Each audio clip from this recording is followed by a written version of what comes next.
En el nombre del Padre, y del Hijo, y del Espíritu Santo. Amén. Que la gracia del Señor esté con ustedes en este día del Señor. Vamos a tomar para nuestra lección de este día, en este quinto paso, en el camino cuaresmal que estamos haciendo, el Evangelio según San Marcos, su capítulo 1, los versículos del 12 al 15. Enseguida el Espíritu lo llevó al desierto, donde estuvo 40 días y fue tentado por Satanás. Vivía entre las fieras y los ángeles lo servían. Después que Juan fue arrestado, Jesús se dirigió a Galilea. Allí proclamaba la buena noticia de Dios, diciendo: el tiempo se ha cumplido, el reino de Dios está cerca. Conviértanse y crean en la buena noticia. Palabra del Señor. Gloria a ti, Señor Jesús. Hoy es el día del Señor, día en que celebramos la Pascua, el triunfo del Señor sobre el pecado y la muerte. Cada domingo la Iglesia celebra este acontecimiento. Nosotros iniciamos la primera semana de Cuaresma y vamos a iniciar un proceso dentro de este tiempo de Cuaresma, este tiempo de ayuno, el esquema de ejercicios que nos ofrece San Ignacio de Loyola para que el paso diario nos vaya también sirviendo, para que en nuestro corazón vayamos discerniendo cuanto el Señor quiere que vayamos dando, tomando o dejando en su nombre. Vamos a entrar en esta lección así como Jesús mismo entra en el desierto. Dice el versículo 12 de este texto que el Espíritu lo llevó al desierto. La expresión de Marcos es: el Espíritu lo empujó al desierto. Es un término que expresa no solo una fuerza o una violencia espiritual, sino hasta casi una violencia física. El Espíritu impulsó a Jesús con una fuerza tal que le llevó a lo que sería para nosotros el campo de batalla, aquel campo y aquella batalla en la que estuvo el pueblo de Israel, en la que estamos todos nosotros, que es el combate con el enemigo. En los profetas aparece muchas veces esta pregunta, o estas preguntas que le hace en nombre de Dios el profeta a su pueblo: ¿qué has hecho con tu vida? Mira de dónde has caído. ¿Qué pasó con tu amor del inicio? El Señor se sirve de los profetas para interpelar a su pueblo. ¿Qué has hecho con el amor que conocías de mí? ¿O qué has hecho con el amor que yo conocí de ti por mí? El Señor no reprocha, sino que el Señor interpela. ¿Qué has hecho de tu vida? Estas preguntas que fueron dirigidas al pueblo de Israel hoy son dirigidas a nosotros. ¿Qué pasó con el amor del inicio? ¿Qué pasó tal vez con tu fervor anterior? ¿Qué pasó con tu fe de la niñez? ¿Qué pasó con aquello que conocías y amabas de Dios? ¿Qué pasó? El desierto al que el Espíritu empuja a Jesús será siempre el signo del amor de Dios, el signo de aquel amor primero por su pueblo. Dios elige a su pueblo como Dios nos elige a nosotros. Siempre el amor de Dios nos precede. Y entonces, cuando aparece en la Sagrada Escritura el desierto, siempre nos ha de venir a la memoria o al pensamiento esto. Jesús fue llevado al desierto, al lugar del primer amor, donde Dios le manifestó a su pueblo cuánto le amaba y donde también el pueblo manifestó que quería una alianza con Dios. Sin embargo, en ese desierto el pueblo fracasó, como había fracasado Adán en el inicio, Adán y Eva. En cambio, Jesús va a entrar al desierto para la victoria. Él restaurará aquello que nosotros, por nuestra fragilidad, rompimos, aquello en lo cual nosotros fuimos infieles. En el libro del profeta Oseas, capítulo 2, versículo 16, dice el profeta, en nombre de Dios: la llevaré al desierto y le hablaré al corazón. Dios siempre quiso volver a traer a su pueblo al lugar del primer amor, a cada uno de nosotros, y lo sigue haciendo en este tiempo. San Pablo, en la carta a los Gálatas, capítulo 5, versículos 16 y 17, habla de los deseos de la carne y los deseos del espíritu. Los deseos de la carne te sacan del desierto, los deseos del espíritu te llevan a él. Los deseos de la carne te hacen buscarlo a Dios donde él no se te va a manifestar. Los deseos de la carne te conducen hacia donde no está lo que tu corazón anhela. En cambio, los deseos del espíritu te llevarán a Dios, te llevarán al desierto, te llevan primero a la oración. ¿Por qué hablamos del deseo de la carne y del espíritu? Porque el desierto es el corazón. Ahí se da el combate espiritual. Los deseos de la carne te arrojan fuera. Los deseos del espíritu te recogen en Dios. Los deseos de la carne te hacen buscar en los placeres del mundo la felicidad. Los deseos del espíritu te hacen buscar en la voluntad de Dios y en la obediencia a sus designios tu felicidad. Por eso que el Espíritu de Dios te empuje al corazón, a escuchar a Dios, a hacerlo prioridad en los amores. Que el amor de Dios sea el primero de los amores. Por eso déjale al Espíritu llevarte a la oración del corazón. Esto es lo primero de este día.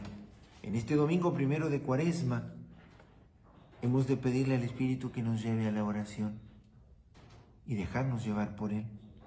Y de pronto, dice allí el versículo 13 de este texto de Marcos, estuvo 40 días en el desierto y fue tentado por Satanás. Jesús se encontró cara a cara con el demonio, lo peleó cara a cara. El desierto y los 40 días que Jesús está allí es una referencia clara a la historia de Israel, desiertos y 40 años, ¿no? Jesús va a obtener una victoria que no obtuvo el pueblo de Israel, pero ¿dónde va a obtener la victoria Cristo? En la cruz. Es en la cruz cuando le dicen a Jesús, si eres el Hijo de Dios, bájate de allí y creeremos en ti. Esa era la tentación del demonio, que quería que Jesús no venciera en la cruz. Esa es la tentación que está en nuestro corazón, un cristianismo sin cruz. Jesús, bájate de la cruz y los hombres creeremos en ti. Pídeme no la cruz, sino pídeme que te siga sin necesidad del padecimiento de la cruz. Y te seguiré. ¡Qué engaño!, ¿no? Es el engaño del demonio, lo va a sufrir Cristo en la cruz. Allí en Marcos 15, versículos 30 y 32. Le van a decir a Jesús, bájate de la cruz y creeremos. Se lo decimos hoy, el hombre del siglo XXI se lo dice. No le pidamos que para seguir a Jesús tienen que cargar la cruz. No le exijamos al hombre vivir en la verdad y cumplir los mandamientos. No. En eso estaría nuestra derrota. Cristo vence al demonio en la cruz. Jesús peleó nuestra batalla cargando sobre sí el peso de nuestra propia cruz. Sus llagas serán el signo de lo que padeció por mí.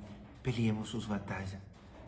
No nos dejemos vencer por los deseos de la carne, que Satanás no tome el dominio de nuestra vida. Adán también había perdido aquella batalla. Cuando aquí en Marcos dice que vivía entre las fieras, hace una referencia a Adán. Adán vivía entre las fieras y estaba en amistad con ella hasta que el pecado entró. Aquí las fieras vuelven a estar con Cristo. O sea, la armonía de la redención. Y por último, cuando Jesús vuelve del desierto, escucha la trompeta, como una trompeta. Dice en el versículo 14, aquí Marcos, que Juan había sido encarcelado y cuando Jesús se entera de esto, inicia su predicación. Sonó la trompeta. La verdad había comenzado a ser perseguida y atacada. Juan, por proclamar el pecado de Herodes. No te es lícito tener la mujer de tu hermano. No les gustaba la verdad, lo encarcelaron. Y Jesús siente como que ese es el momento de salir a predicar. Su amigo estaba en la cárcel. Y estaba en la cárcel por él. Y Jesús comienza a declamar con fuerza. Vuelvan, conviértanse, vuelvan a Dios, vuelvan al desierto de su corazón. Dejen de estar perdidos entre los deseos de la carne. Dejen de estar perdidos por los caminos por los que Satanás los ha llevado. Por eso nosotros en cada Padre Nuestro decimos, y líbranos del mal, líbranos del malo. Esa es la plegaria que hoy vamos a repetir con más insistencia. Jesús nos enseñó en el Padre Nuestro a decir: y líbranos del malo que nos acecha, que quiere sacarnos del desierto del corazón para hacernos perder en los placeres del mundo. San Ignacio de Loyola nos introduce en esta primera semana de Cuaresma, invitándonos a considerar el pecado de los ángeles. Aquellos pecados, él dice 3 pecados. El de los ángeles primero, segunda de Pedro 2:4. Los ángeles cayeron por propia decisión. Satanás cayó por su elección. Los ángeles también tuvieron la posibilidad de elegir a Dios y cayeron. Y cuánto mal vino detrás de su pecado. Qué terrible es el pecado, que en un ángel lo hizo demonio. ¿Y cuántos ángeles cayeron? Qué maravilla es el pecado, qué terrible que es el pecado. Y la cruz de Jesús nos lo muestra. Aquí está el amor de Dios representado, pero también la gravedad del pecado que mata a Dios en nosotros. Los demonios cayeron por decisión propia. Qué terrible es el pecado que deforma un alma, como deformó al demonio. El pecado de Adán y Eva, en Génesis 3:6, comieron del fruto, desobedecieron. Y cuánto mal acarrió para la historia el solo pecado de Adán y Eva. Qué terrible es la historia del pecado que se entrelaza en aquel que no decide volver a Dios. Pecado del orgullo, de la desobediencia, de la mentira, de la traición, del fratricidio. Todo lo que experimentamos en nuestro mundo, todo lo que hay de violencia, de perversión, el aborto, la promiscuidad, la violencia de todo tipo. Génesis 3:6. Adán y Eva comieron, se dejaron seducir. Cuánto acarrió de mal ese pecado. Y yo, sin embargo, todavía estoy con vida y con posibilidad de evitar tantos pecados en mi vida. Yo no quiero ser también cómplice de esa historia del mal. Pensar en Adán y Eva. Y por último, ¿cuántos hombres mueren en pecado mortal y se condenan para siempre, tan solo por no desprenderse de aquel vicio, de aquel gusto, de aquel apego, por no querer obedecer a Dios? En el Evangelio de Lucas, capítulo 12, versículo 20, Jesús le dice al hombre insensato: insensato, ¿para quién será todo lo que acumulaste en este mundo? Esta noche morirás. Que no nos merezcamos nosotros ese título de insensato. Ayer podíamos ser llamados amigos de Jesús, porque Jesús se sentó en la mesa de los apóstoles, de los pecadores, cuando se sentó en la mesa de Leví. Yo soy a quien Jesús también elige para sentarse a mi mesa, porque yo soy el pecador que Él vino a salvar. Que yo no merezca el título de insensato, porque no me decidí a convertirme. Qué terrible que es el pecado. Por eso, en este día, en el paso quinto, vamos a pedirle al Señor: líbranos del malo, pero lo vamos a hacer de una manera especial. Vamos a poner una cruz en casa, en un lugar visible, y la vamos a tener en nuestro camino cuaresmal, o bien en la almohada de nuestra cama. Cada mañana cuando despierte la bese, cada noche cuando vaya a dormir la bese. Y decirle al Señor: líbrame del mal, líbranos del malo, hazme fiel hasta la cruz. Que consciente de la gravedad del pecado y sus consecuencias, yo le pido al Señor que me libre de él, que me libre de él. Él hoy entró a batallar por mí, pero también entró a batallar conmigo. Mi batalla en mi corazón. Él me da su gracia para triunfar. Y mirándolo a Jesús en la cruz, decirme qué he hecho, qué hago y qué haré por Cristo. Y tener diariamente visible esta cruz. Señor, líbranos del mal. Señor, dame pelear tus batallas, dame tu victoria, líbrame del malo. ¿Qué he hecho, qué hago y qué haré por Cristo? Mirándolo a Jesús en cruz, que por mí ha llegado hasta allí. Que la gracia del Señor esté con ustedes y que sobre ustedes descienda su bendición, en el nombre del Padre, y del Hijo, y del Espíritu Santo. Amén.